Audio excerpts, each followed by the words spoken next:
Welcome to Link by Golf. I'm your host, Ross McGuire, and this is a show that connects the journeys of people to the great game of golf that we love. Quick shout out before dive in. A huge thanks to True Links Wear for their support of the show. Check them out at truelinkswear.uk for shoes that will truly help you enjoy the walk.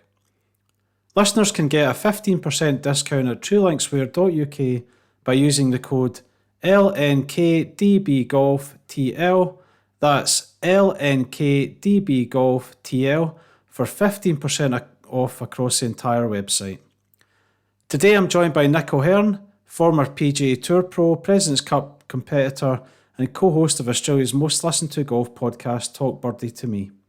Nick's not only known for famously beating Tiger Woods twice in match play, but also for his unconventional switch from left-handed long putting to right-handed short putting, a move that changed his game and turned heads on tour. We dive into his putting evolution, the impact of the anchoring ban, and his thoughts on Europe's Ryder Cup win, plus I share how Nick's journey inspired my own putting transformation. Don't forget, if you're enjoying the show, make sure you hit follow so you never miss an episode. Let's go over to Nick. On this week's episode, I'm delighted to be joined by Nick O'Hearn. Nick, thanks so much for joining. Great to see you. You're welcome. Yeah, great to see you, and I'm glad you're smiling, because it might not have been a smile on your face if the US had beaten Europe in the Ryder Cup. Yeah, it could have been pretty bad this morning if that had not gone the way it did. So we're glad with that. And then, Nick, just to start, I wanted to talk to you first of all about the fact that you're a left-handed golfer, of course, and you putt right-handed. So what took you down that path? Yeah, I tell most people left-handed got too easy, so I thought I'd try something else. But no, the the reason being is I used a broomstick putter pretty much my entire career, and they brought the anchoring ban in the last couple of years I was playing, and I just never felt comfortable with it. So I knew the ban was coming, so I thought I'll tinker around with shorter putters and things like that, and arm locks, and nothing really felt comfortable because I'd putted with a broomstick for over 20 years, I guess. So as it turned out, I at the time was living in America, and at my home course there of Isleworth, I went out to play golf one day right-handed for a bit of fun, just to see what I could shoot, because I'd always wondered, because I can hit the ball pretty good right-handed. And as it turned out, I had 14 putts for 9 holes, and I thought, oh, this is interesting. And wow. But the more I thought about it, because everything I do one-handed, I do right-handed. So I throw a ball, play tennis. Okay. I bowl right in cricket, but I bat left. So everything 2 hands left, 1 hand is right. So the notion of right-handed putting felt very comfortable, because if I was to, and I say this to a lot of people, if I was to give you a ball in your left hand or a ball in your right hand, which one would you roll the ball to the hole with? For me, I do it with my right hand, not my left hand. So that action, that motion was very, very comfortable for me. The hardest thing was looking in a different direction. I was so used to looking up to the right. I know exactly where I was aiming. In the beginning, when I looked to the left as a right-handed putter, I didn't really know where I was aiming. So once my eyes adjusted to that, I putt great, and probably similar to what I did when I was back out on my tour days. The last year or two of playing, I putted right-handed. Got some pretty interesting looks and comments from galleries when I first did it, especially here in Australia, and I've enjoyed it ever since. So I actually tell people I've made the biggest change in the history of putting, because I've gone from long left to short right, and I don't think there is a bigger change available. Yeah, absolutely, and you inspired me. I actually play right-handed and I putt left-handed, and the way I say it now, Nick, is I just say I'm much better left-handed, but yeah, it's really freed me up. And it's funny you say about the alignment there. It definitely took me a little while to get used to alignment. I used a line on the ball to get into it, and you inspired me. I actually reached out to you on LinkedIn. You got back and you were kind enough to say, when I was sort of searching for answers, you said just commit to it and do it, and that's what I've done. So thanks so much for that. No, you're welcome. In the beginning, I was putting long putts left-handed and short putts right. I had a double-sided putter made up by ping, and then in the end, I thought, this is stupid. I'll just go fully right-handed and never look back. So I'm glad you're fully committed. So that's great. Fantastic. And then, Nick, how did you get into the game? I mean, you've been playing for a good number of years now, but over in Australia and around the world. Yeah. But how did you get into the game?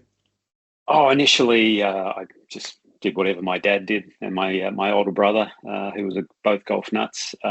They played a variety of sports from baseball, soccer, tennis, golf, you name it, really. And then golf sort of from an early age captured me because I played some team event sports and I'd play well and we'd lose. So I thought, well, this sucks. So whereas golf, it's very much an individual sport, and the result is really up to yourself. You're playing against the course rather than everyone else in the field, I guess, in some respects. So that's what really drew me into the game. And early on, when I was probably in my teenage years, at the age of 15, I remember, or 14, watching Jack Nicklaus win the Masters in 1986, and I thought, that's what I want to do. That's exactly what I want to do for a living. And so that really inspired me to give the game a go. But as it turned out, I never had a very good amateur career. But the lowest handicap I got down to was 2 when I was 16 years old. And then when I turned pro, I became a trainee pro to learn how to teach and everything. I was playing off a handicap of 4, so that's certainly not setting the world on fire.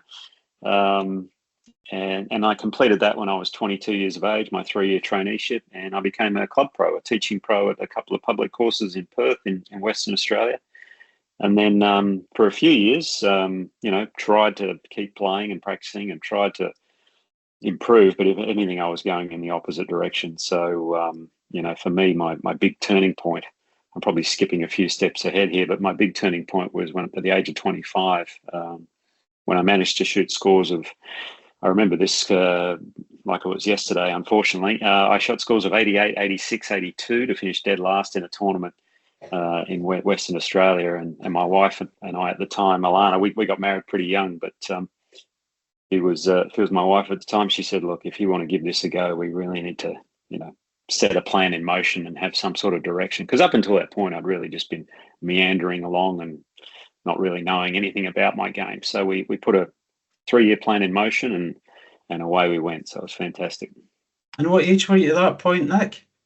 I was about 25. 25, mid-20s. And it was a pretty simple plan. I had a 3-year goal where by the end of 3 years, I needed to have fully exempt status in Australia as a playing professional. At that point, I couldn't even break 80. So, I mean, that felt as though it was the moon to me rather than achievable. But it's funny when you put a plan in place like that. We had 3 key components. I needed to find a coach that I could relate to because my golf swing I really didn't understand. I needed to work on my mental game because I really thought badly out on the golf course. And then I also needed to work harder on my diet, my fitness, and really get golf strong, I guess you could say. So apart from my swing, my mental game, and my fitness, I mean, I was world class. So so there was obviously a long way to go, but when you put a plan of action like that into place, I think the right people come into your life at the right time. And as it turned out, there was Neil Simpson, who became the teaching pro or the head pro at my home golf club in Perth. Booked a lesson with him and we just clicked immediately. And so I began to understand my golf swing and what I was trying to achieve with that. My wife rang a local football club, Australian rules football here, and said to them, who's your sports psychologist? And they put me in touch with Neil McLean, and we started working on on the mental game, and slowly but surely really started laying the foundations, I guess, that to become a touring pro. And I also started really working hard on fitness and getting in the gym and really starting to look after myself. And slowly but surely we improved. And as it turned out, that 3-year goal of getting exempt status I achieved in just under 18 months because I led the Australian Open about 18 months later, and that finished there. I didn't win. I finished 5th, made me fully exempt in Australia. So the power of goal setting, I guess. So that's, I mean, you talked through very quickly there, Nick, but it is incredible what you've done. So you turned professional at 4 because you said your lowest handicap had been 2. You must have gone back to 4. Then I did. Yeah. You do your club professional exams, all of that stuff, and then you're going around Australia playing, I guess, regional tours and pro-ams, and you feel like you're not getting anywhere, and you're age 25, and you have, I guess, a moment where you just reflect and say, what am I doing here? And just under 2 years later, you've got your exemption that you were looking for to get started. That's incredible.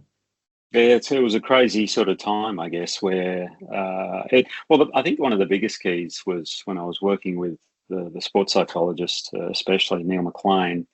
He gave me a very interesting, thing to do each day. He says, "Look, Nick, you got to try and improve on a daily basis. Don't worry about a year, 2 years, 3 years down the track. Yes, you've set this 3-year goal, but when you wake up in the morning, what you need to do is focus on what can you improve that day, so that when you go to bed at night, you're better than when you woke up." And when I started looking at each day with that sort of a mindset, all of a sudden, it made me structure my days in a very productive way, which I hadn't done before. So everything I did was very detailed and very structured toward improvement.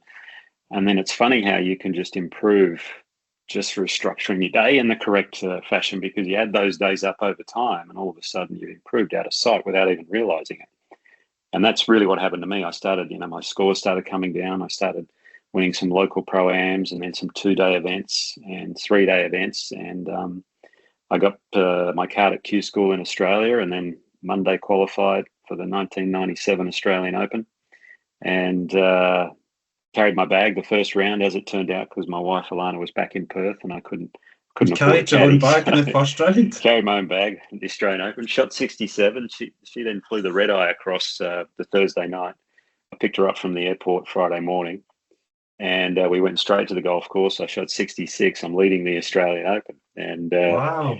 it was funny. I remember driving home to where we were staying. We had some friends who were putting us up, and I rang my coach, Neil Simpson. I said, "Neil, I don't know if you've been watching the telly, but I'm leading the Australian Open. Any advice?" And he said, "How the hell would I know what to do, because I've never led the Australian Open?"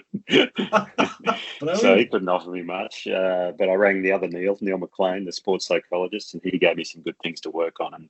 And as it turned out, I played with Lee Westwood in the third round, who eventually went on to beat Greg Norman in a playoff. So I finished fifth and won a check for $42,000, which gave me exempt status. And then from there, it was like, okay, what's next? And I kept performing really well on the Australian circuit for the next year and a half or so. The following year, 1998, it was like, well, I don't really want to keep playing pro-ams throughout the middle of the year, because the Australian circuit ran from about October through to March. And what do we do in the middle of the year? So I ended up going to the US, actually playing a lot of mini tours and things like that over there. And it was a great experience, like really good, because you learn. The American players, they don't care about how they get the ball in the hole. They just know how to score, and not too fussed about technique or anything like that, which is fine. But Just through sheer numbers, they're going to produce quality of golfers. Yeah. You must have been in America around the same time as Gary Christian then. Would that overlap Yeah. with you? Yeah, I know Gary. Yeah, exactly. Yeah, he's Yeah, probably over there as well. But I played mini tours for a few months and really enjoyed my time. Went to Q School. I was exempt through to second stage of Q School. But fortunately, which is a weird thing to say, fortunately I missed, because I wasn't ready to play in the US at that particular time. But so I missed there, and then I was exempt into the final stage of the European Tour, and ended up going to San Roque and Soto Grande courses in the south of Spain, where, as you know, with Q schools, 200-300 guys teed up for about 30 cards, and 6 days of hell, as we call it, hell week. And then they have a 4-round cut. And as it turned out, the final hole of the fourth round, I needed to birdie to make the last 2 days. And funnily enough, I found it was a par 5 at I think it was at San Roque, and the 9th hole maybe, and I ended up holding a bunker shot for eagle to get me inside the cut line by 1, which sort of catapulted me onto the next day. I ripped the course apart the next day and got the 26 cards, so out of 30, and now it's all of a sudden we're on the European Tour. Away we go. Talk about building momentum. That's unbelievable. So, and your exemption, Nick, did that come from your placement in the Australasian Tour, or was it through that Open result that you had in Australia? Yeah, the Aussie Tour was great back then, and they're starting to do it again now, where I think it was top 3 out of the top 10 on our order of merit was exempt into the final stage of Q School. So it got me second stage in the US, but for some reason it got me final stage in Europe, and that was brilliant, because Europe, I think, was the best place for me to go, because I was a fairly low ball hitter, pretty short, but I was crafty and could really manage my way around. I hadn't quite figured out how to hit the ball high enough to play in America yet, which is probably why I struggled a bit over there at Q school and things like that. So, but the first year was fascinating. Alana and I, we just sort of headed over, and I'm half English because my mum's English, although she's been in Australia for a long, long time. Right. So we ended up staying with relatives in the middle of England, just north of Wolverhampton. I'm a Wolverhampton Wanderers fan, and unfortunately, that's not a good thing this year because they're playing terrible. Fantastic. But we used to go to the Molyneux there and watch a lot of Wolves games and had a great time. And but the first year is always hardest for a pro on any tour, the rookie year especially, just because you don't know where you're going, the courses, the food. I mean, especially Europe, where every week you're in a different country. So learning about that is really difficult. But if you can get through that first year, then you're on your way. And back then they had top 115 keep the card the first year, and I ended up finishing 108. So I managed to sneak through and keep my card by having a really good result in Switzerland, one of the last few events of the year. So once I figured out, okay, I kept my card, and my wife was still caddying, funnily enough, throughout the whole year. So we had a great time over there. And Switzerland's a brilliant event at Cron. It's a really fantastic. It's one of the iconic events on the tour. Yeah, great views. Pretty tricky golf course. I know Sevi did some work around there, and they toughened it up around the greens, which probably suited Sevi. So fair call to him. Yeah, it's mega tight. I got the chance to play it a few years ago, and I was amazed at how tight it was. But I guess because it's up in the mountains and the ball's travelling so far, it has to be tight to be tough. So yeah. But then in terms of Europe, Nick, so what was your progression like? Because ultimately you got to the PGA Tour. How did you make that transition through European Tour, and what results got you towards getting to the PGA Tour?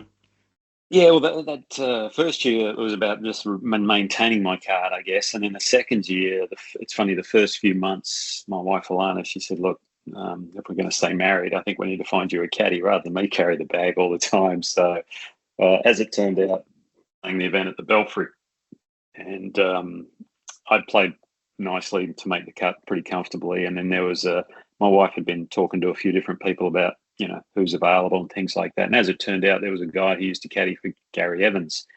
If you remember Gary, had a really good career in Europe, and his name was James Williams, and Wilbur, as we called him.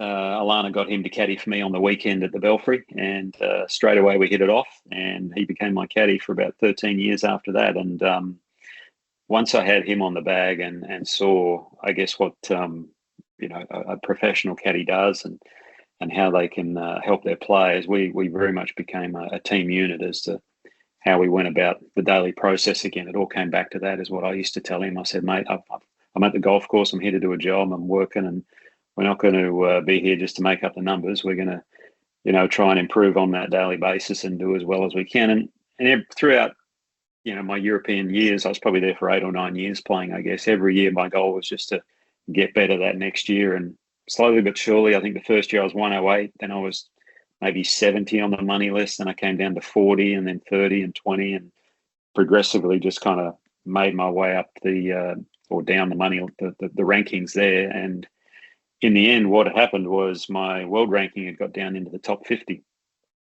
through playing on the European Tour, as we used to call it, now the DP World Tour, and that opened up some doors to go play across in the US, because when you're top 50, you get to play all the majors, the World Golf Championships, and then you could get 7 invites to other events, like the Memorial or Bay Hill or whatever tournament you wanted to try and get into. So I took that opportunity in 2005 or 6, I think it was, and played well enough in all those events to have fully exempt status in the US if I wanted to take it up. But at the time, Alana, we'd already had our first child and we were trying for a second, and we had some issues with pregnancies and trying to get pregnant and things like that. So she was staying back in Australia and a lot. So we thought, no, let's do another year in Europe, and I'll try and do both tours again, which I did. And again, I played well enough that second year through invites in the majors to have fully exempt status in the US again if I wanted. I had another good year in Europe. And then we thought, well, with a young family, it's a good time to move, and we made the move to the US in 2007, I think it was, and started playing there full time. So luckily I didn't have to go to Q school in the US again. I got it through being top 50 in the world, which was a lot of fun. And along the way, Nick, and there was a couple of things I wanted to ask you about. So, one of my favourite tournaments, it isn't actually there anymore as the same tournament, but the Dunhill Cup. You played in the Dunhill Cup and played for Australia at St Andrews, which is now, of course, the Dunhill Links. So, what were your memories of playing the Dunhill Cup for Australia? Yeah, the one I played where I represented Australia, that was the last year.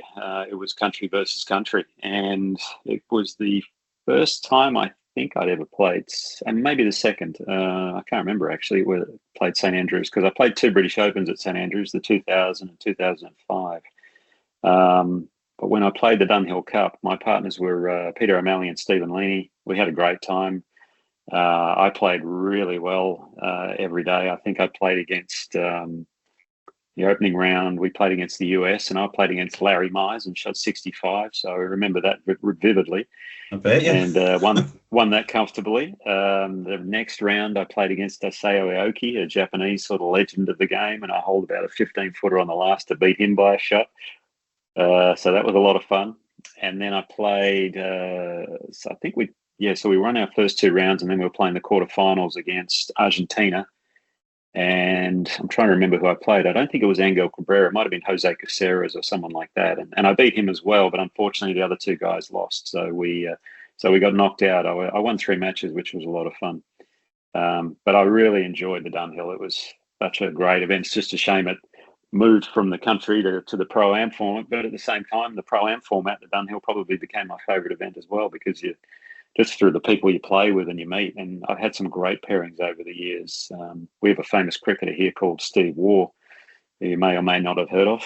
He's a legendary captain. So I got to play with him for 3 days. And then our partners were Ian Woosnam and Ian Botham. So that was a fantastic pairing for 3 days. And we had a ball. So the weather sometimes didn't cooperate at the Dunhill, but it was a fascinating event and thoroughly enjoyed it. I'd like to thank Oliver Wilson and True Links Wear UK for sponsoring the show. Let's hear from Ollie now.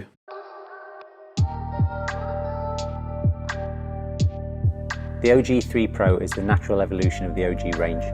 We have a wide toe box that allows your foot to work naturally and your toes display. We have a cushioned zero drop platform.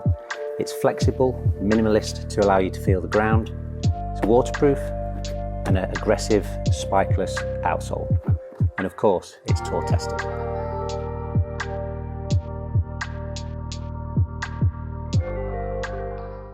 I think what's fascinating as well is for the pros like yourself, you're getting to play sometimes with heroes of other sports that you really look up to, and then they're playing with you and thinking, exactly the other way around. You're like, oh my God, I'm playing with a tour player, and they're probably so nervous and so embarrassed.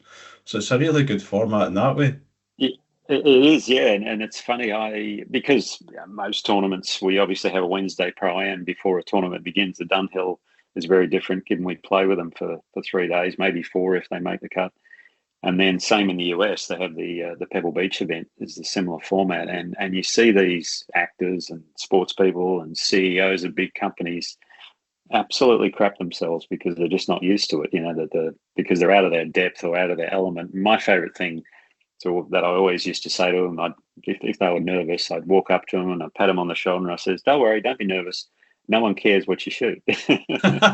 and that, funnily enough, instantly relaxed them because they thought, yeah, they're right. No one really does care. And the other thing I used to say was, "Don't worry, if you have a bad hole, I'll cover for you." And that's the beauty of the Pro-Am format. So they only needed to, pitch in every now and then or something with a good score. So it was a great format. There should be more of them.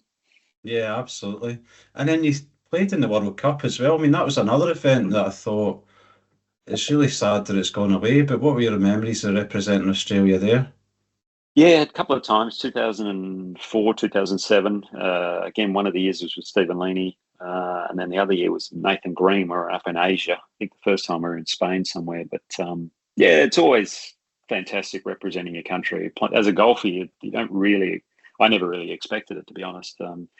Usually for team sports and things like that. So it would have been fun if the Olympics was still around then, because maybe I could have snuck into a couple of Olympic teams. That would have been really cool. But yeah, very unique. We unfortunately didn't didn't do all that well in the World Cups, but putting the green and gold on was a lot of fun. And again, watching the Ryder Cup just read this morning in the last few days, you could see the pride that the Europeans certainly have for representing their countries and their continent, basically, and it certainly shows and showed in the result as well. Absolutely, and that takes us perfectly into the President's Cup, Nick, and representing, I guess, the rest of the world against America, apart from, of course, Europe. So what were those experiences like when you played? Very different. The first one, people often ask me, what's the most nervous you've ever been? And it was easily the opening tee shot at the 2005 President's Cup that we played. I was partnering Tim Clark, a South African golfer, and we're going up against Phil Mickelson and Chris DeMarco in an alternate shot format. And we're in Washington, D.C., so it was an away game for us. Pretty vocal crowds, as you can imagine. But it's funny, the preparation we did back then wasn't anywhere near what they do now in the President's Cup or in the Ryder Cups, because Tim Clark and I on the driving range, we were going, who's going to take odds and who's going to take evens? It hadn't really been well thought out. Just on the day, wow. Yeah, so we were chatting about it, and I said, well, I think this hole suits me, that hole suits you off the tee, and anyway, we figured out that I'd do the odds, he'd take the evens. And no problem, I didn't really think too much about it, but then as I walked to the first tee, I think, hang on, number one, that's an odd number. I've got the opening tee shot, so the heart rate started to go up a little bit.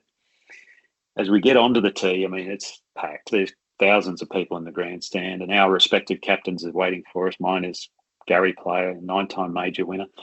And then next to him was the guy, my idol. The reason I wanted to be a pro was Jack Nicklaus. So I'm completely crapping myself now. But standing next to them was then Presidents George Bush Sr. and Bill Clinton. So I've had my hands shake and I've been very nervous before, and I can deal with those things. But on this occasion, my knees started shaking. So, and when your knees start shaking, it's not a good thing, because the next thing that happens is you tend to pass out. So I'll always remember, on that tee, just thinking, okay, don't make a fool of yourself in front of, Jack and the presidents and all these people. And I thought, right, okay, this is where the mental training comes into it, and how you can handle those situations. And for me, I always thought, okay, I've got to bring my mind back into the present moment somehow. So I always used to ask myself a question, okay, what do I have to do right now? So I'd ask myself that question. And I thought, okay, well, I don't want to hit it, into the gallery on the left. That's one thing, and things like that. But I'd go, right, okay, what sort of a shot do I want to hit? I want to hit a little low running draw. Yeah, picture your target. So once you get very process focused, then the results sort of go out the window, and that's really the secret and the key to dealing with those real pressure moments is to take your mind away from the future or the past and bring it into the present moment and focus on the process. And I was able to do that there, and I hit a great drive, and it was a lot of fun, that match. Unfortunately, we lost one down, and we ended up losing the President's Cup that year by a point or two. It was pretty close in the end. But I had a great time, and did some things never thought I'd get to do. I had dinner at the White House and met President George W. Bush, which was great.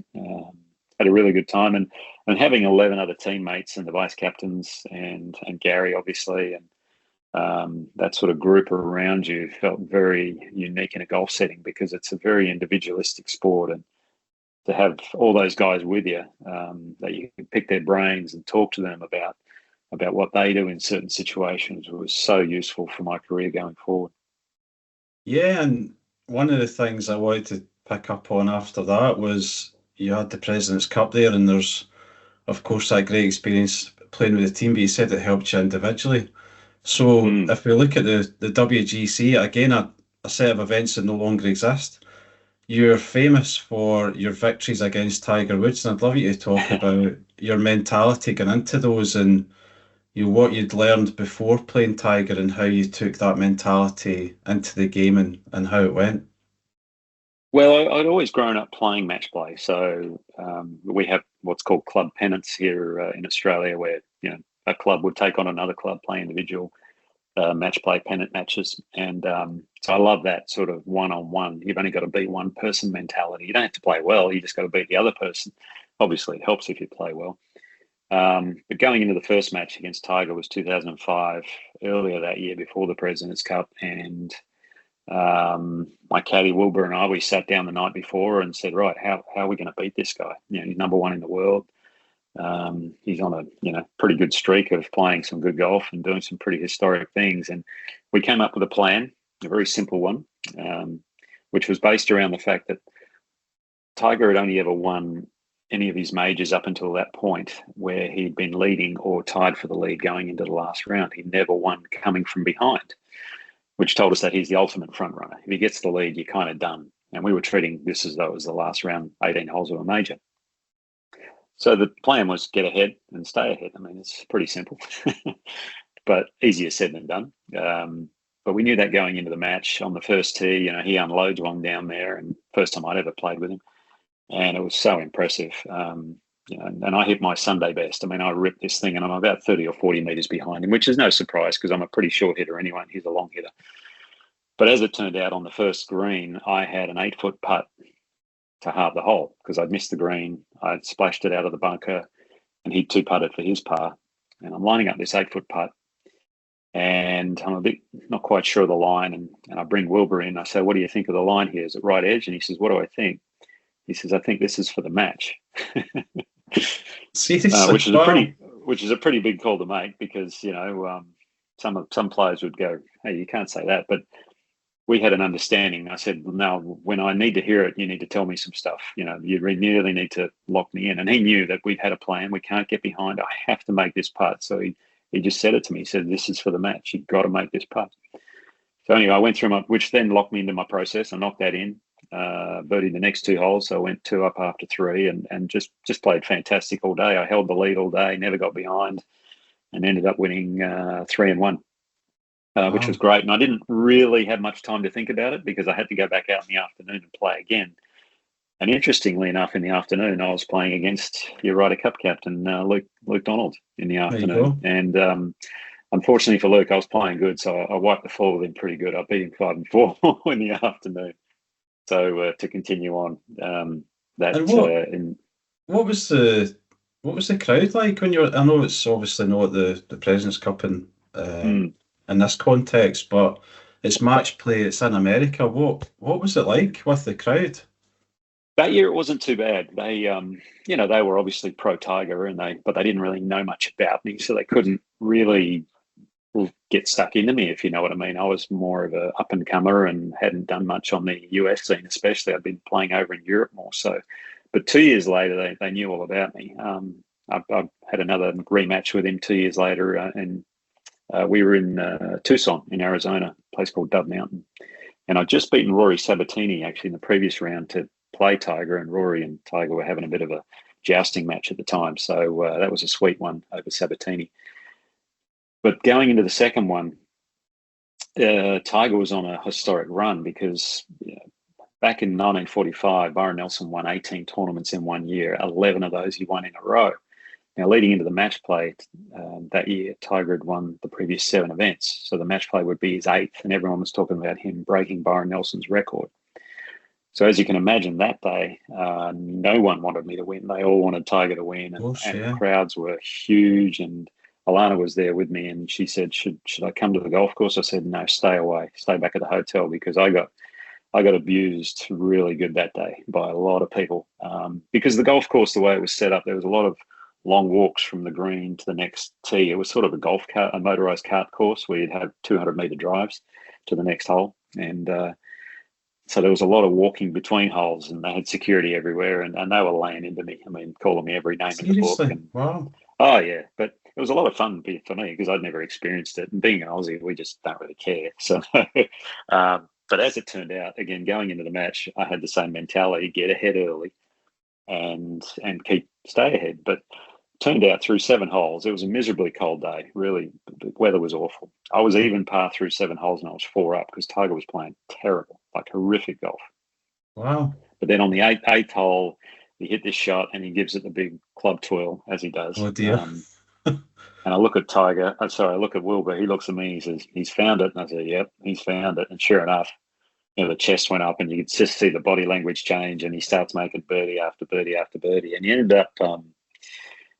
up pegging me back to level through 16 holes. I birdied 17 to go 1 up. And then on 18, he had about a 6 or 7 footer for birdie to extend it. And sure enough, he made it, as he does. We go to 19, and that's where he had his one chance to beat me. It was a par 5, the first hole there, and I just lipped out my birdie putt and hit about 6 feet for the win. And I walk over to Wilbur. I said, Wilbur, we gave it everything. Good luck. It was such a shame. And he goes, hang on, no, he might miss one. I said, he doesn't miss these. And as it turned out, he did. He pushed it, although he said a pitch mark got in the way, but I saw him push it. But we won't say that. and then I hold about a 15-footer on the next hole to go to win on the 20th. So 2-0 in the match play, which was a lot of fun. As it turned out, strangely, I should have played him twice more in President's Cups, because 2005 that I mentioned earlier, going into the singles, Gary Player says to me, Nick, you beat him earlier in the year. I'm putting you against him. I said, yep, fantastic. Love to have another go.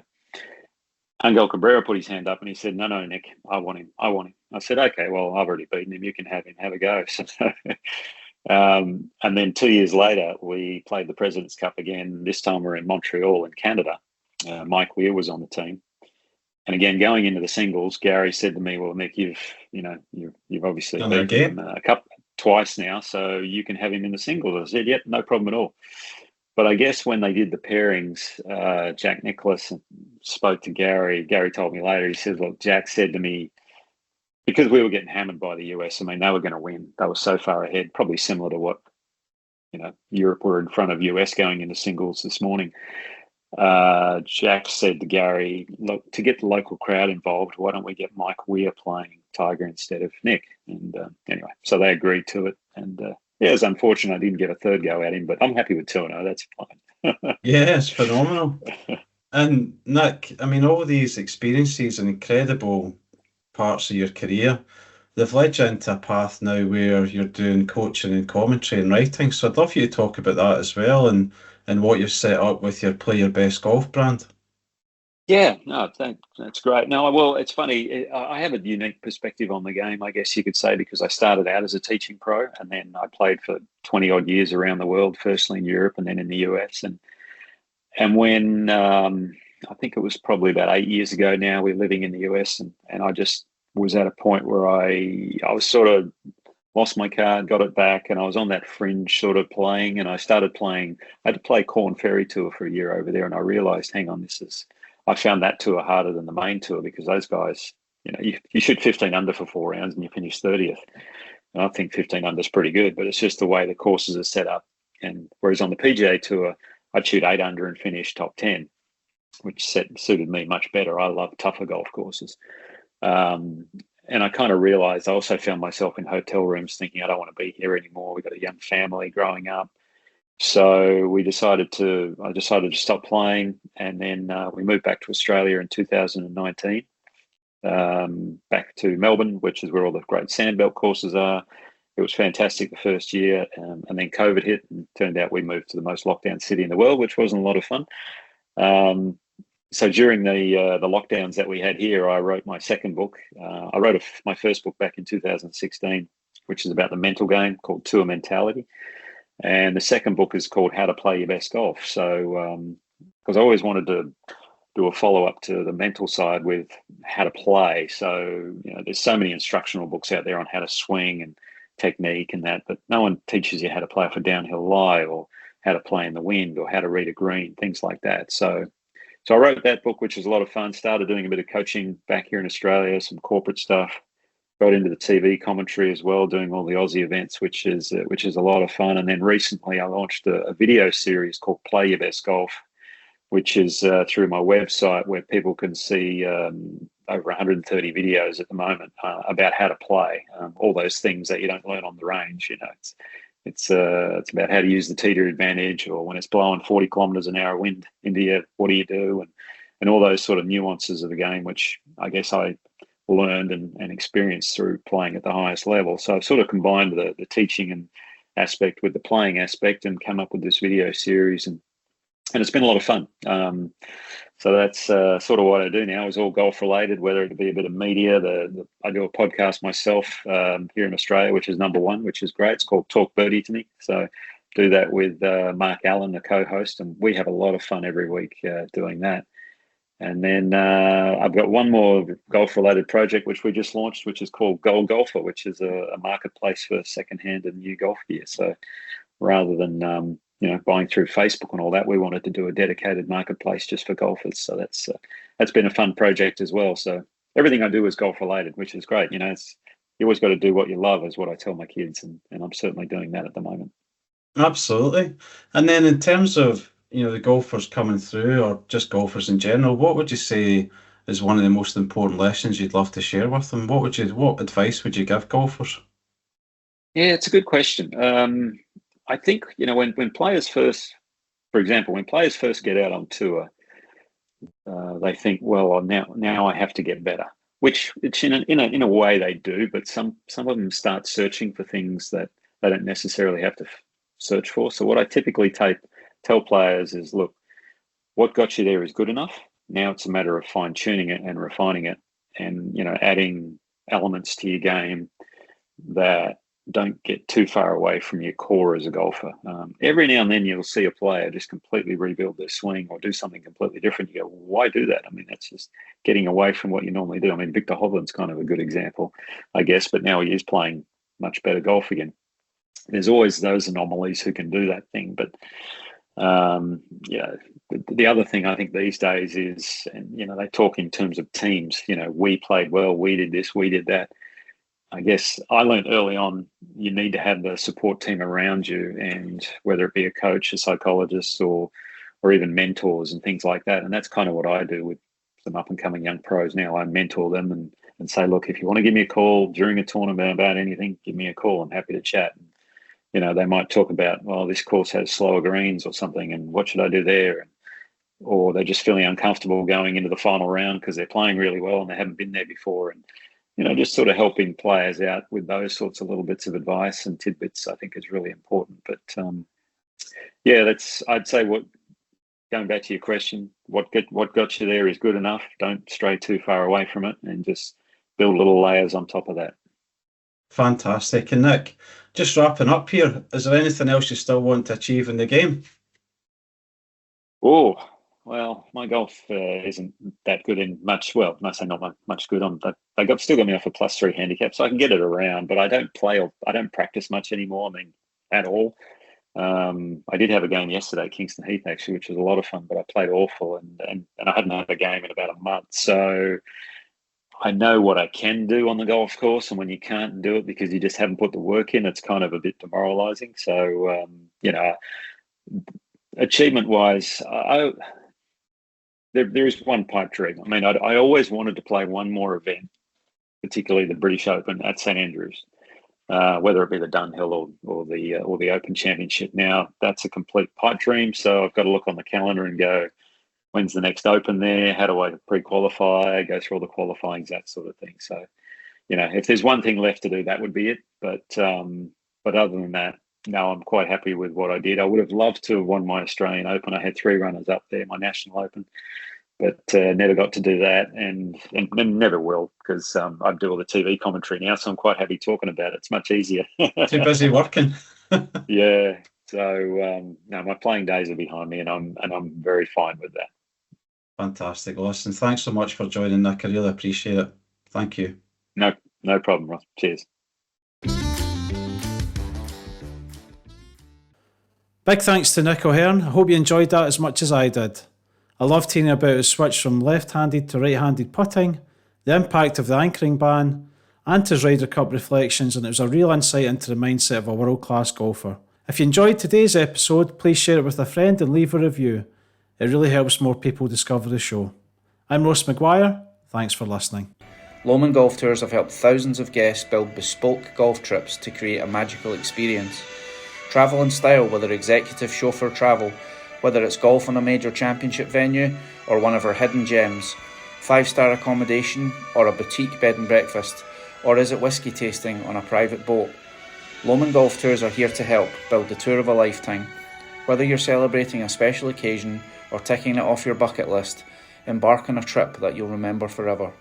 To learn more about our offerings for 2025 and beyond, visit www.lomondgolftours.com.